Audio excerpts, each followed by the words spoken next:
میرے رسول پاک علیہ السلام نے فرمایا روزہ دار کو دو خوشیاں ملیں گی۔ ایک خوشی اس وقت ملتی ہے جب وہ افطار کرتا ہے، اور فرمایا ایک خوشی اس وقت ملے گی جب وہ اپنے رب سے ملاقات کرے گا، جب وہ اس سے ملے گا تو اس وقت روزہ دار کو خوشی ہوگی۔ میرے دوستو، خوشی تو جو ہوگی سو ہوگی، لیکن یہ لفظ بڑے حسین نہیں کہ روزہ دار کی رب سے ملاقات ہوگی، یہی لفظ بڑے باکمال نہیں۔ ایک روایت میں تو یہ ہے نا کہ روزہ میرے لیے ہے، میں اس کی جزا دوں گا، اور ایک روایت میں یہ ہے کہ روزہ میرے لیے ہے اور رب فرماتا ہے میں خود روزے کی جزا ہوں، یعنی باقی نیکیوں پر ثواب ملے گا، روزہ رکھنے والے کو رب رحمان ملے گا۔ نبی اکرم صلی اللہ تعالی علیہ وسلم کے امت کے صوفیاء نے نا کچھ چیزوں کو بڑا کھولا ہے۔ عارف رومی کہتے ہیں کہ ایک دن نا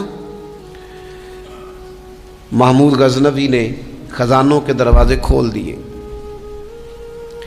اور فرمایا بھئی میں نے آج ہر چیز کھول دی ہے، جو جس چیز پہ ہاتھ رکھے گا وہ اسی کی ہو جائے گی۔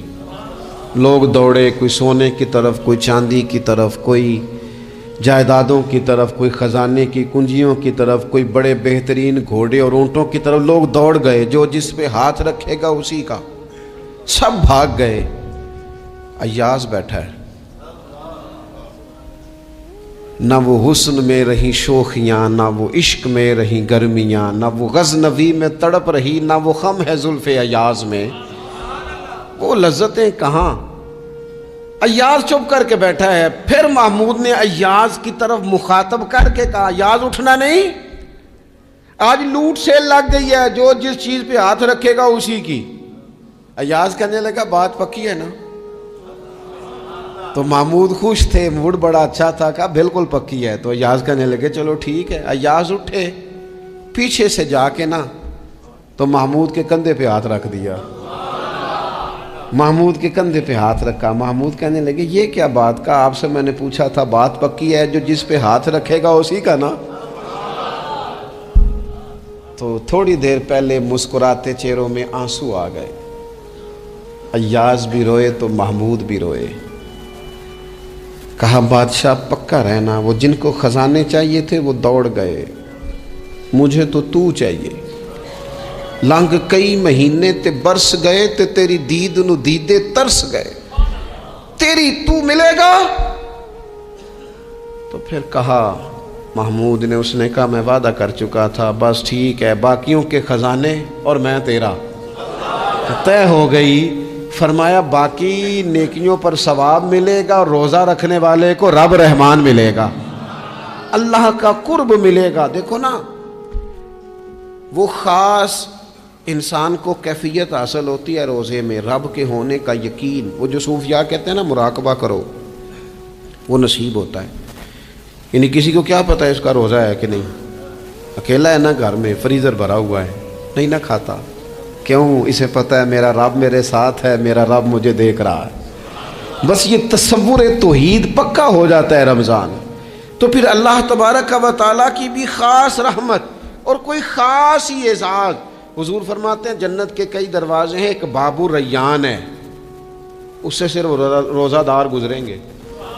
آواز ہوگا روزے والے آ جاؤ، وہ آ جائیں گے، فرمایا اس خاص دروازے سے گزرو، جب گزر جائیں گے تو فرمایا بند کر دو بھئی، اور کوئی نہیں گزرے گا یہاں سے، دروازہ ہی مخصوص ہے، ان کا اعزاز ہی ذرا زیادہ ہے۔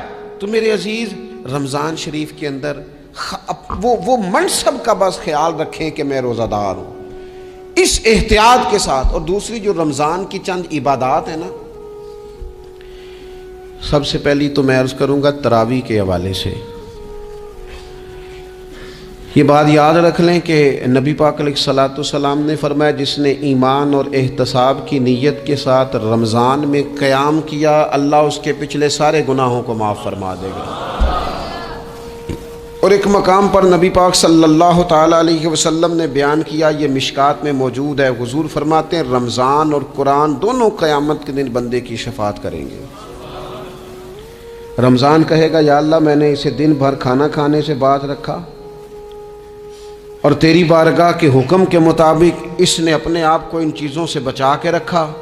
اور قرآن کہے گا مالک رات میں نے اسے نیند سے روکے رکھا، کیا مطلب؟ اس نے کھڑے ہو کے عبادت کی. اگرچہ اس سے مراد شارحین حدیث نے تراویح بھی لیا ہے، تہجد کی نماز بھی لیا ہے، صلاۃ اللیل بھی لی ہے، لیکن میرے عزیز یہ خاص ربط ہے قرآن مجید کے ساتھ تراویح کا. مسنون ہے رمضان کی راتوں میں قرآن مجید اور تراویح کا پڑھنا. اگر تھوڑی سی نا طبیعت میں صرف تبدیلی پیدا کی جائے، میں نے دیکھا ہے کہ جو لوگ کہتے ہیں نا میرا وقت بڑا قیمتی ہے، بڑی ساری جگہوں پہ آپ کو بیٹھنا پڑتا ہے، بیٹھیں آپ 2 گھنٹے بیٹھیں، 3 گھنٹے بیٹھیں. میں نے دیکھا ہے لوگ جاتے ہیں کسی دفتر میں تو رات کو ہی چلے جاتے ہیں اس علاقے میں، کھڑے ہیں، پاسپورٹ کے دفتر کھڑے ہیں، شناختی کارڈ کے دفتر کھڑے ہیں، امیگریشن کی لائنوں میں کھڑے ہیں. کچھ ذہن تو بنائیں کہ میں نے رات کھڑے رہنا ہے اور اپنے رب کی عبادت کرنی ہے. تراویح کو ذرا ذوق سے آپ اگر تھوڑا ارادہ کر لیں گے نا، یعنی کوئی ایسا مشکل کام نہیں. میری تو رائے یہ ہے کہ پہلے 3-4 دن ذرا جم کے ذہن بنائیں اور تھوڑا سا نا روٹین کو بدلنے کی کوشش نہ کریں. جس امام صاحب کے پیچھے تراویح شروع کریں، کوشش کریں ساری وہیں پڑھیں. روٹین بدلنے سے بھی سستی آتی ہے. ایک دن یہاں گئے، 2 دن وہاں گئے، تو یہ روٹین بدلنے سے بھی بعض اوقات سستی آتی ہے. کوشش کریں ایک جگہ پہ قرآن شریف سننا شروع کریں اور پھر پورا قرآن مجید وہیں پہ سنیں اور تھوڑا ذہن بنائیں. میں نے دیکھا ہے ہمارے استاد صاحب اس طرح کیا کرتے تھے کہ بہت تھوڑا کھانا افطاری کے وقت، تھوڑا، اور ان سے کہا جاتا آپ بزرگ آدمی ہیں، اتنا کم کھانا کیسے نظام چلے گا؟ تو فرماتے تھے میں 1 چپاتی اور آدھی چپاتی کھا لوں گا لیکن تراویح کے بعد. اب اگر زیادہ کھانا کھاؤں گا تو طبیعت میں سستی آئے گی، میرے لیے کھڑا ہونا مشکل ہو جائے. سادہ سا کھانے کے ساتھ افطاری کی جائے گی.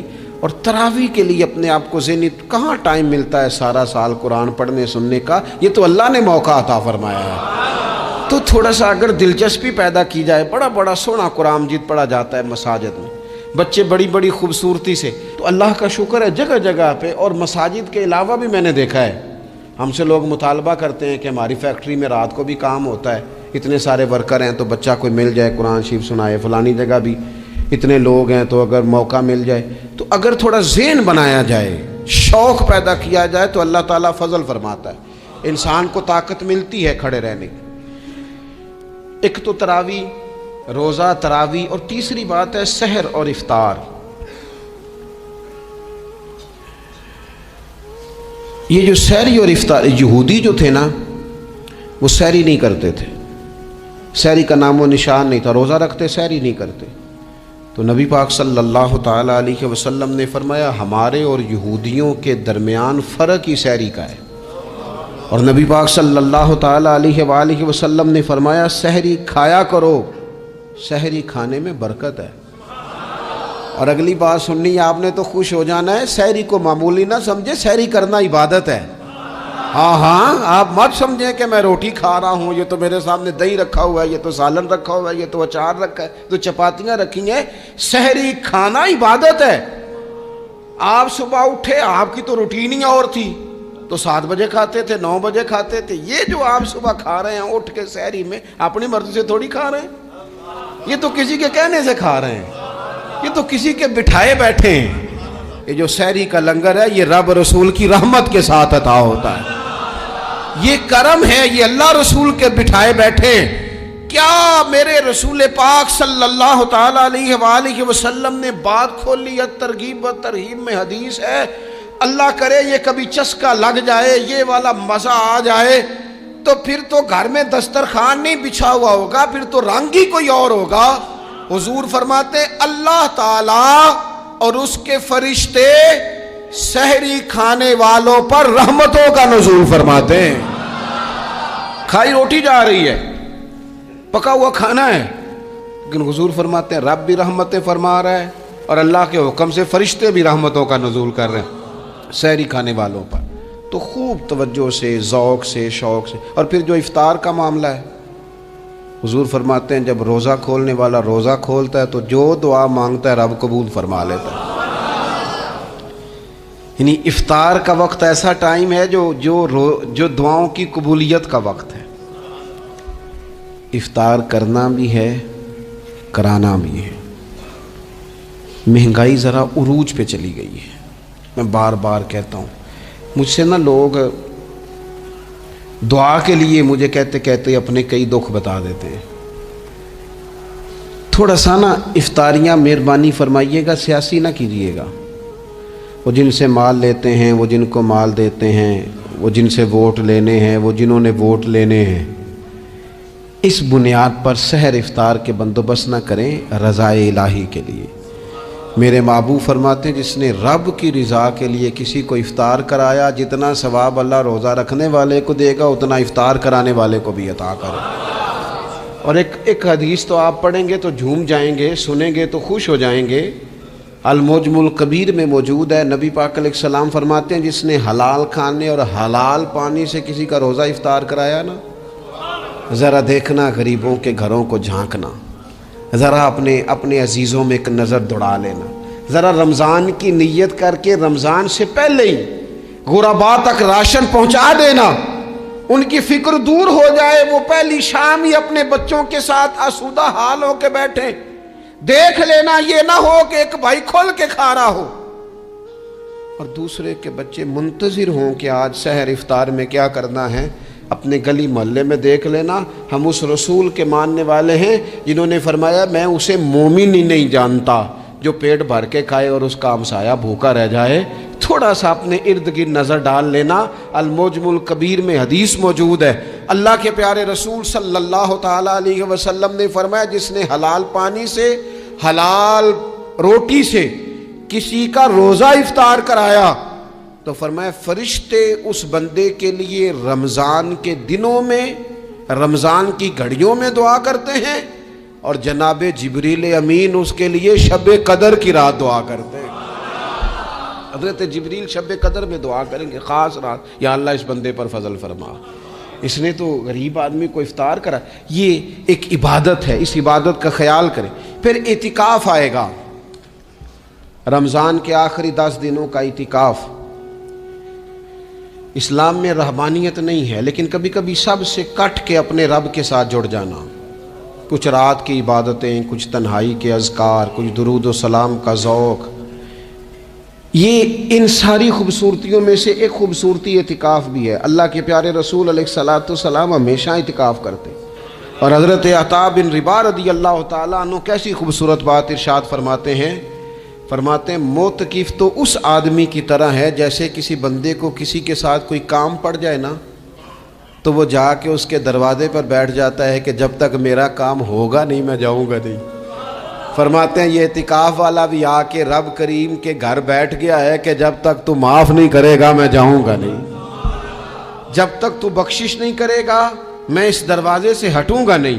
حضرت ابن عباس رضی اللہ تعالیٰ عنہ نبی پاک علیہ السلام کے روضہ انور کی طرف اشارہ کر کے کہا کرتے تھے زیادہ دیر نہیں ہوئی، اشارہ کر کے کہتے تھے زیادہ دیر نہیں ہوئی، اس روضہ مبارک میں آرام فرما۔ رسول رحمت علیہ السلام سے میں نے اپنے کانوں سے سنا ہے، اور جب یہ بات ارشاد فرماتے تھے تو روتے بھی تھے۔ فرماتے ہیں میں نے خود نبی پاک علیہ السلام سے سنا ہے کہ جو شخص اللہ تعالیٰ کی رضا کے لیے ایک دن کا بھی اعتکاف کرے گا نا، اللہ تبارک و تعالیٰ اس کے اور جہنم کے درمیان 3 خندقوں کی آڑ بنا دے گا، اور فرمایا ان کی مسافت زمین و آسمان سے بھی زیادہ ہوگی۔ یہ 3 خندقیں اتنی بڑی جن کی چوڑائی زمین آسمان سے بھی زیادہ ہوگی، ایک دن اعتکاف کر لے تو اللہ اس بندے کو دوزخ سے اتنا دور فرما دے گا۔ بہت سارے لوگ ہیں جن کو بڑا ٹائم ملتا ہے چھٹیاں گزارنے کے لیے، کبھی کسی سیاحتی مقام پر، کبھی کسی سیاحتی مقام پر، خرچہ بھی مل جاتا ہے، کام بھی ہو جاتا ہے، سارے سلسلے ہی بن جاتے ہیں، بڑی بڑی جگہوں پہ لوگ جا کے ٹائم گزارتے ہیں، تو ایسا نہ ہو کہ 10 دن اللہ کے گھر میں بھی گزارے جائیں۔ علماء نے لکھا ہے کہ کوشش تو کریں ہر سال اعتکاف ہو، نہ ہو سکے تو چلو چند سالوں کے بعد ہو جائے، اور فرماتے ہیں کہ زندگی میں ایک دفعہ تو اس سنت کو ضرور ادا کرنا چاہیے۔ کوئی بندہ ایسا نہ ہو جو محروم رہ جائے، زندگی میں ایک بار صحیح پر اعتکاف کے ساتھ اپنے آپ کو وابستہ ضرور کرے۔ رمضان المبارک کے اندر آخری عشرہ شب قدر کی تلاش کا عشرہ ہے۔ اللہ کے پیارے رسول صلی اللہ تعالیٰ علیہ وسلم ان 10 دنوں میں خود بھی عبادت کرتے تھے اور گھر والوں کو بھی جگایا کرتے تھے، اور اپنے اہل خانہ کو تاکید فرماتے تھے کہ اٹھو اٹھو آگے بڑھو. یہ آرام کرنے کے دن نہیں ہیں. ہمارے ہاں یہ ہوتا ہے کہ وہ جو آخری 10 دن زیادہ عبادت کے تھے، شب قدر کی تلاش کے تھے، وہ آخری 10 دن سارے بازار میں گزر جاتے ہیں. کپڑے سلوائے جا رہے ہیں، کپڑے خریدے جا رہے ہیں، جوتے خریدے جا رہے ہیں، واپس کیے جا رہے ہیں، دوبارہ لیے جا رہے ہیں، سفر ہو رہا ہے، آنا جانا ہو رہا ہے، عیدیاں بٹ رہی ہیں. تو یہ سارے کام جو آخری عشرے میں کرنے ہیں، جو زیادہ عبادت کے دن تھے، وہ سارے کام تو رمضان سے بھی پہلے کر لینے چاہیے. کپڑے رمضان سے پہلے خریدے جائیں، پہلے سلوا لیے جائیں، جوتے پہلے لے لیے جائیں، ضرورت کے کام پہلے کر لیے جائیں. جہاں آپ کو جو بانٹنا ہے وہ رمضان سے پہلے کریں. وہ مفت کی اپنے دل کو مطمئن کرنا کہ اب میرے پاس یہ بڑے میں خیر کا کام کرنے نکلا ہوا ہوں، میں عیدی بانٹنے جا رہا ہوں، یہ پہلے بانٹنے تھے. یہ عجیب بات ہے کہ جو زیادہ وقت مسجد میں گزارنے کا ٹائم تھا وہ سارا ہم نے ضائع کر دیا. وہ ادھر ادھر بازاروں کی نظر ہو گیا، میل ملاپ کی نظر ہو گیا. تو اگر چیزوں کو مرتب کیا جائے، میں تو دوستوں سے کہا کرتا ہوں، زکوٰۃ کا حساب، صدقات کا حساب، صدقات فطر کا حساب، جتنے بھی روٹین کے کام ہیں اس کو کوشش کریں رمضان شریف سے پہلے آپ ترتیب دیں. آپ ان چیزوں کو پہلے سے مرتب کریں تاکہ وہ بہترین ہو جائیں. ہم تو اس دین کے ماننے والے ہیں جہاں نیت کرو تو اجر شروع ہو جاتا ہے. آپ رمضان کی نیت سے جو آج خرچ کریں گے اس کو اللہ تعالیٰ رمضان کے ثواب کے برابر ہی اجر عطا فرمائے گا. لیکن وہ ہم نا کچھ لوگ بڑا ایک صاحب مجھ سے کہنے لگے جی میں نے سنا ہے صدقہ فطر آخری عشرے میں ہی دینا چاہیے. میں نے کہا آپ کا پروگرام تب دینے کا، اس لیے آپ نے یہ گاڑا کر کے سن لیا، ذرا اس کو آپ نے زیادہ غور سے سن لیا ہے. آپ جب ضرورت محسوس کریں، جب آپ سمجھیں کہ کسی کو ضرورت ہے، ضرورت کے وقت کوئی چیز کام نہ آئی تو پھر کب جا کے کام آئی. تو میری آپ سے یہ اپیل رہے گی کہ پہلے سے چیزوں کو مرتب کریں، معاملات کو پہلے سے طے کریں. وہ لوگ بڑے اچھے ہوتے ہیں جو وقت پر منصوبہ بندی کرتے ہیں، جو چیزوں کو ٹائم پہ مرتب کرتے ہیں. وہ ٹائم جو ہمارا بالکل اللہ کی بارگاہ میں حاضری کا ہے، عبادات کا ہے، اگر وہ سارا گاڑیوں کی نظر ہو جائے گا، اسفار کی نظر ہو جائے گا تو ہم نے حاصل کیا کیا. ایک بات آخر میں بڑے درد کے ساتھ آپ کی خدمت میں عرض کرنی ہے، ہر سال کہتا ہوں، اس سال بھی کہوں گا، ذاتی اخراجات کو کچھ کم کیا جائے. ذاتی اخراجات نہ کچھ لوگوں کے بہت زیادہ ہیں، ان کے اپنے لباس کے، کپڑوں کے، اور وہ اخراج. میں نے پچھلے جمعے بھی کہا تھا، اسلام ذبائش کی اجازت دیتا ہے، نمائش کی اجازت نہیں دیتا.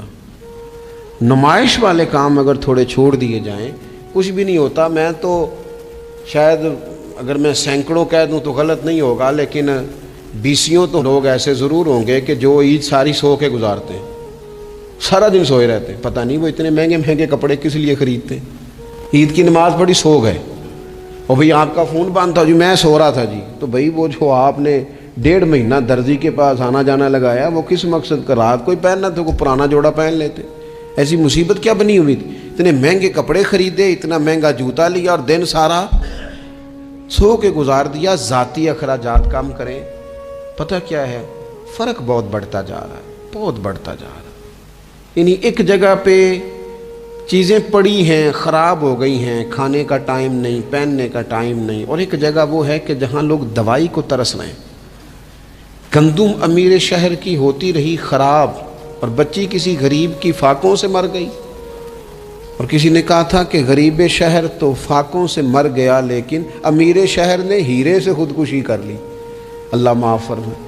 تو بہت ساری جگہوں پہ لوازمات زیادہ ہیں، اخراجات زیادہ ہیں، تکلفات زیادہ ہیں. اس رمضان میں مہنگائی کا جو زور ہے، حالات کی جو سنگینی ہے، اور تھوڑا پیچھے جائیں تو غریب علاقوں میں جس قسم پرسی کے ساتھ لوگ اپنا وقت بتا رہے ہیں، اگر صرف امیر لوگ اپنے کچھ ذاتی اخراجات کو کنٹرول کرنے میں کامیاب ہو جائیں تو بڑے سارے لوگ ایسے ہیں جن کے لیے وہ خوشیاں بانٹنے کا ذریعہ بنیں گے، اسباب. اور ویسے بھی زندگی سادہ کریں، آسان ہو جائے گی.